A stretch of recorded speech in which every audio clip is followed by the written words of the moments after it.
Hola, joves de Museros, benvinguts a este tercer vídeo ja de tallers des de casa, i avui mon anem o venim de les Rastreles. Que bonic. Vale? I què és el que anem a fer? Pues és un xicotet homenatge, perquè ara ja s'arrima una data molt especial. Important. Una data molt especial per qui ens agrada anar a veure les estrelles. I a qui no us agrada, també és un moment perfecte per iniciar-se. Què quieres? El cas és que venen les Perseides o la pluja d'estrelles, que també s'anomenen llàgrimes de Sant Llorenç. Així que hem pensat, anem a explicar-los, per exemple, com podem eixir a la natura i podem gaudir del cel, perquè és molt més bonic quan tu saps reconèixer algunes de les constel·lacions. I per això tenim un planisferi. Un planisferi. Un planisferi. Un planisferi. Un planisferi és un mapa de les estrelles.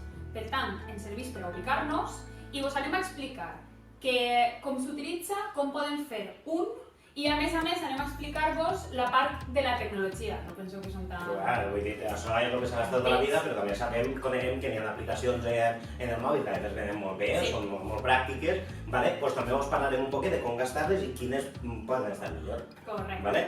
Per tant, ara ja anem a passar a l'acció. Anem. A les Rastreles, a l'infinit i més allà!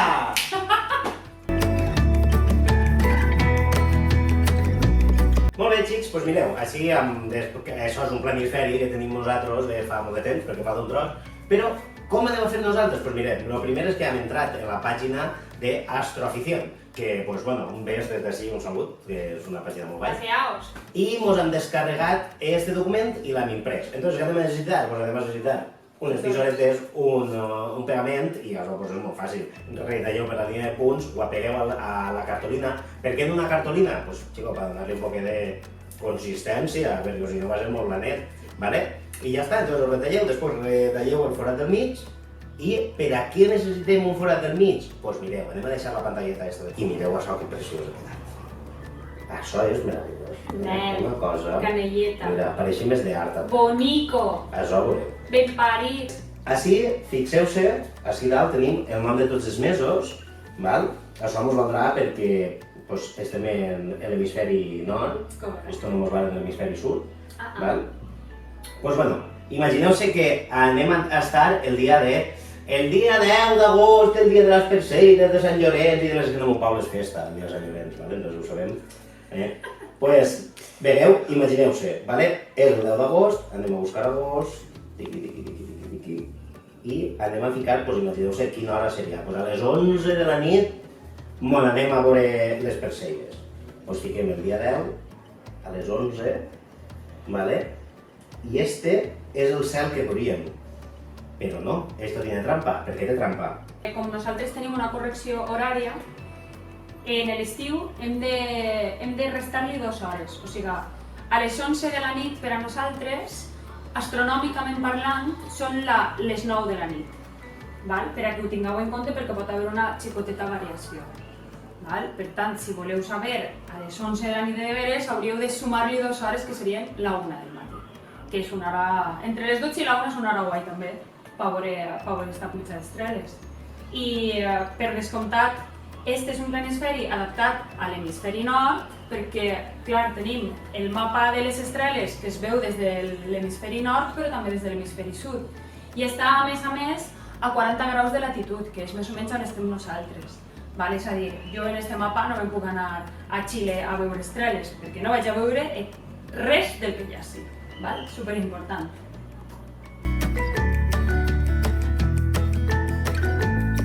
Molt bé, xics i xiques, vos parlem d'una aplicació que es diu Starwalk 2. Sí, té un nom molt graciós.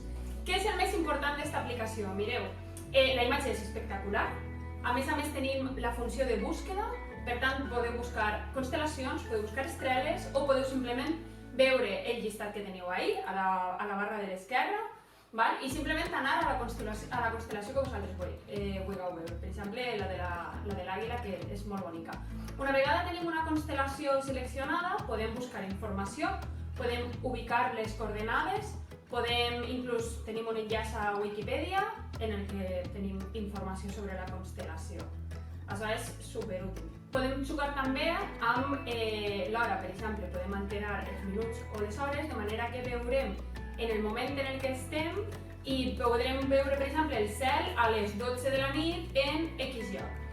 L'únic que heu de fer vosaltres és agafar el mòbil i encarar, perquè sí que és cert que el que fa aquesta aplicació és, si jo estic girant el meu mòbil cap allà, em dirà quines constel·lacions estan ahí en aquest moment. Per això és super útil. El principal contra d'esta aplicació són els anuncis, perquè esta en concret que us hem llançat nosaltres és una aplicació gratuïta, per tant, és el que hi ha. També teniu una altra aplicació que es diu SkyMap, que és molt fàcil, és molt intuïtiva i és més senzilla que aquesta, per tant, també va molt bé i també és gratuïta. No és una aplicació que nosaltres també utilitzem, però per a mi la imatge és espectacular.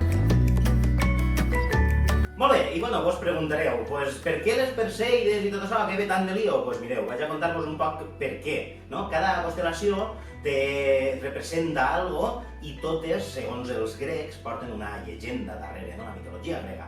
Doncs qui era Perseu? Doncs mira, Perseu era un xic que tenia una vida molt completa, no parava per a res. Si voleu veure la vida de Perseu així en pantalla, us recomano Fúria de Titanes, però millor la vella que la nova, la vella molt millor. Però bueno, anem al lío. Vaig a centrar-me en un trosset xicotet que mos vol per la vora de les estreles, perquè hi ha un moment en la vida de Perseu que resulta que tornant a casa es troba allí, va per costat del mar i veu a una xica en una pedra nugada d'unes cadenes, no? Qui és Andròmeda? Oh, Andròmeda, no sé si vos sona, però sí, és Andròmeda. Què és el que passa? Que Andròmeda era la filla dels reis d'Etiòpia en aquest moment, que eren Cefeo i Cassiopea. Per què vos dic aquests noms? Doncs Cefeo, Cassiopea, Andròmeda i Perseu estan en el mateix espai quan veiem el cel. Entonces diríem que venen les estreles des d'ahí, des de Perseu, per això les Perseides. Cefeo era el pare, era el rei, Cassiopea era la mare que se hartava de la bellesa d'ella i de la seva filla, doncs els déus es varen enfadar i varen condenar al regne. L'única manera que salvara era fent el sacrifici de qui? Doncs de la filla. Però bueno, en això que passava Perseu per allí, i com ja havia matat a la medusa, portava el cap, venia una bèstia marina i li va ensenyar el cap de la medusa, es va convertir en pedra, aquell va salvar a la xica, es varen casar i tots muy felices i comieron cosas griegas, porque perdiste el María. Però bueno, més o menys així molt ràpidament una part de la història de Perseu i per això veiem les Perseides, perquè venen des de la constel·lació de Perseu i passen. Molt bé, xics i xiques, fins aquí el vídeo d'avui sobre les estrelles i les constel·lacions. Esperem que us hagi agradat i el que pretenem amb aquest vídeo és animar-vos a que gaudiu de la pluja de les Perseides, perquè és un espectacle superbonic. Aneu, veniu-les, sisplau, aneu per la nit a la serra. És que tenim la Calderona, ahí al costadet, un tir de pedra. A l'Albufera. És que és bonico de veres. A Unciga.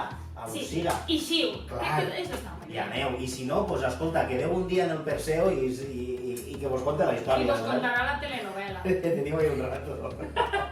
En fi, moltes gràcies, ens vegem en el proper vídeo. Ai, que ja està ahí! Que mos tornem a veure en la cuina. I ja no hi ha res més. Adéu! Adéu!